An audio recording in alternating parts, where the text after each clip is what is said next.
दोस्तों अगर आप एक गेमर हैं तो आपने AWM राइफल का नाम तो सुना ही होगा, जिसे PUBG, free fire, call of duty के अलावा अन्य कई गेम्स में दिखाया गया है। AWM को इंग्लैंड की हथियार बनाने वाली कंपनी एक्यूरेसी इंटरनेशनल द्वारा बनाया गया है, जो कि कुछ सबसे बेहतरीन राइफल्स बनाने के लिए जानी जाती है। AWM यानी कि आर्टिक वारफेयर मैग्नम को दुनिया भर में कई देशों की सेना द्वारा अपनाया गया है, जिनमें कई अन्य देशों के साथ अमेरिकी, जर्मन, रूसी और ब्रिटिश सेना शामिल हैं। इस बेहतरीन राइफल का व्यापक रूप से अपनाया जाना इसकी विश्वसनीयता और सटीकता का सबूत है। AWM स्नाइपर राइफल एक बेहद शक्तिशाली राइफल है और लेजर की तरह सटीक निशाना लगाती है। इस वीडियो में हम देखेंगे कि AWM स्नाइपर राइफल काम कैसे करती है।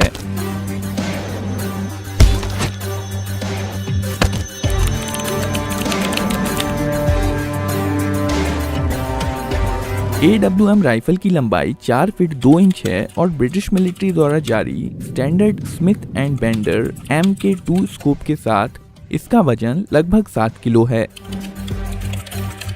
शुरुआत में इस बोल्ट एक्शन राइफल को 300 विंचेस्टर मैग्नम कारतूस को फायर करने के लिए डिजाइन किया गया था, पर बाद में इसके वेरिएंट्स को ज्यादा बड़ी और पावरफुल 338 लैपुआ मैग्नम कारतूस के लिए भी बनाया जाने लगा। राइफल को फायर करने के लिए शूटर मैगजीन को राइफल में लगाता है और बोल्ट लीवर को ऊपर उठाकर पीछे खींचता है और फिर वापस आगे धकेलकर बोल्ट हैंडल को नीचे गिरा देता है और फिर निशाना लगाकर ट्रिगर दबा देता है। फायरिंग के बाद इस प्रक्रिया को वापस दोहराया जाता है और राइफल अगला राउंड फायर करने के लिए तैयार है। आइए अब इस प्रोसेस को हम डिटेल में देखते हैं। इस राइफल में एक स्प्रिंग लोडेड 5 या 10 राउंड वाली मैगजीन लगी होती है। मैगजीन का डिजाइन कुछ इस तरह का होता है कि कारतूस आगे स्लाइड होकर ही बाहर आ सकता है। राइफल को पहली बार लोड करने के लिए बोल्ट हैंडल को पीछे खींचकर वापस किया जाता है। आगे आते समय बोल्ट मैगजीन में से एक कारतूस को आगे स्लाइड करके चैम्बर में लोड कर देता है।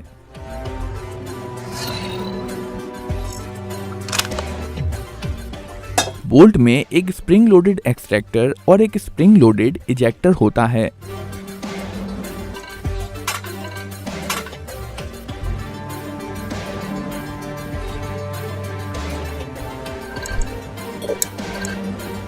जब कारतूस चैम्बर में लोड होता है तब इसका पिछला हिस्सा एक्सट्रैक्टर में फंस जाता है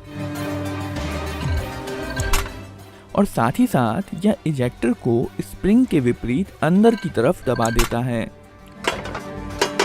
बोल्ट हैंडल को नीचे करने से बोल्ट घूम जाता है और इस पर बने लॉकिंग लग्स की मदद से यह राइफल में लॉक हो जाता है, ताकि फायरिंग के दौरान यह अपनी पोजीशन पर मजबूती के साथ बना रहे।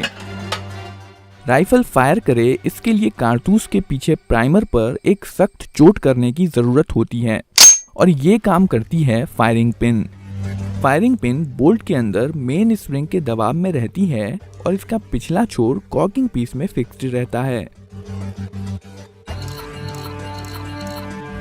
शुरुआत में जब बोल्ट हैंडल को ऊपर उठाया जाता है तब बोल्ट के नीचे की तरफ बना हुआ खांचा कॉकिंग पीस को थोड़ा पीछे कर देता है।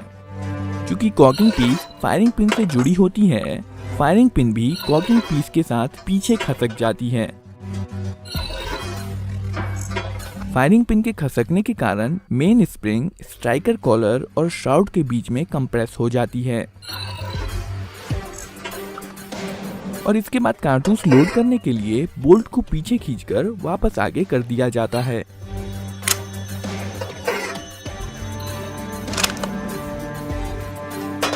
जब बोल्ट कारतूस लोड करके वापस इस पोजीशन पर आ जाता है, कॉकिंग पीस सीयर में अटक जाता है और हैंडल को नीचे करने पर भी कॉकिंग पीस वापस खांचे में नहीं जा पाता है। राइफल की इस पोजीशन को कॉक्ड पोजीशन कहते हैं। इस स्थिति में अगर सीयर को अपनी पोजीशन से हटा दिया जाए तो फायरिंग पिन मेन स्प्रिंग के दबाव में कारतूस पर चोट कर देगी और राइफल फायर कर देगी।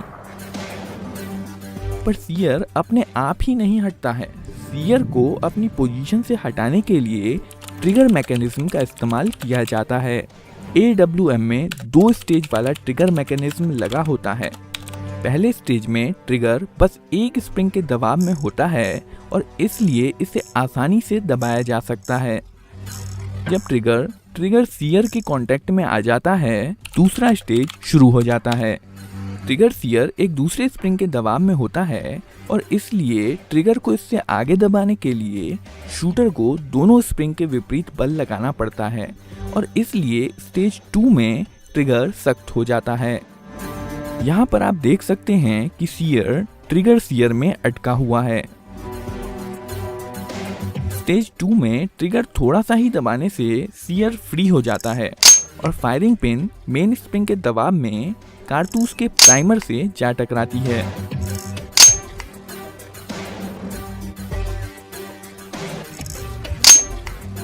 प्राइमर में इम्पैक्ट सेंसिटिव विस्फोटक होता है जो फायरिंग पिन के झटके से जल जाता है और कारतूस में बंद गन पाउडर में इग्निशन शुरू कर देता है।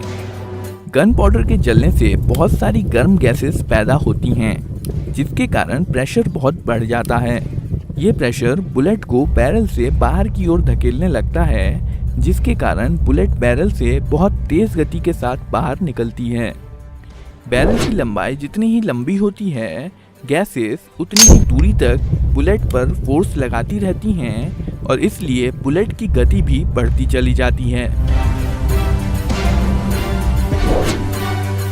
फायरिंग के बाद शूटर बोल्ट हैंडल को ऊपर उठाकर पीछे खींचता है, जिससे ट्रिगर रीसेट हो जाता है और साथ ही साथ बोल्ट अनलॉक होकर पीछे जाने लगता है। खोखा एक्सट्रैक्टर में फंसे होने के कारण बोल्ट के साथ पीछे जाने लगता है। वहीं इजेक्टर पिन स्प्रिंग के विपरीत दबी होने के कारण खोखे पर बाहर की तरफ बल लगा रही होती है और जैसे ही खोखे को बाहर निकलने की जगह मिलती है, इजेक्टर पिन इसे बाहर फेंक देती है।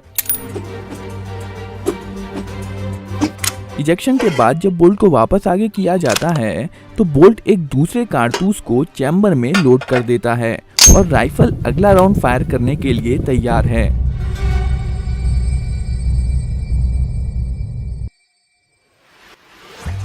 AWM के साथ साथ एक्यूरेसी इंटरनेशनल की सभी राइफल्स में 3 पोजीशन सेफ्टी मैकेनिज्म लगी होती है। ये सेफ्टी लीवर है। सेफ्टी लीवर का इस्तेमाल तभी किया जा सकता है जब राइफल कॉक्ड पोजीशन पर होती है। बोल्ट हैंडल को एक बार ऊपर उठाकर नीचे गिरा देने से कॉकिंग पीस सीयर में अटक जाती है और राइफल कॉक्ड हो जाती है। जब सेफ्टी लीवर सबसे पिछले स्थान पर होती है तब बोल्ट लॉक हो जाता है और इसे ऊपर नहीं उठाया जा सकता है और साथ ही साथ एक कैम जो कि सेफ्टी लीवर से जुड़ा हुआ है फायरिंग पिन को ब्लॉक कर देता है, जिसके कारण ट्रिगर दबाने पर भी राइफल फायर नहीं कर सकती है। जब सेफ्टी लीवर बीच की स्थिति में होती है तब बोल्ट तो अनलॉक हो जाता है, पर अभी भी फायरिंग पिन ब्लॉक रहती है और इसलिए अभी भी राइफल फायर नहीं कर सकती है। जब सेफ्टी लीवर सबसे आगे की पोजीशन में होती है तब फायरिंग पिन अनब्लॉक हो जाती है और अब राइफल फायरिंग मोड पर आ जाती है और ट्रिगर दबाने पर फायर कर सकती है। AWM स्नाइपर राइफल की इफेक्टिव रेंज 1500 से 2400 मीटर से भी ज्यादा है और 2009 में ब्रिटिश सेना के एक स्नाइपर ने इस राइफल का इस्तेमाल करते हुए 2475 मीटर की दूरी पर 2 तालिबान लड़ाकों को मार गिराया था। अब तक की ये तीसरी सबसे लंबी दूरी वाली स्नाइपर हत्या है और उस समय यह तब तक की सबसे लंबी दूरी वाली स्नाइपर हत्या थी। इसलिए इसमें कोई हैरानी की बात नहीं है कि AWM स्नाइपर राइफल को दुनिया की सर्वश्रेष्ठ राइफलों में से एक माना जाता है। दोस्तों, ये वीडियो आपको कैसी लगी कमेंट करके ज़रूर बताइए और वीडियो को लाइक और चैनल को सब्सक्राइब ज़रूर कर दीजिए।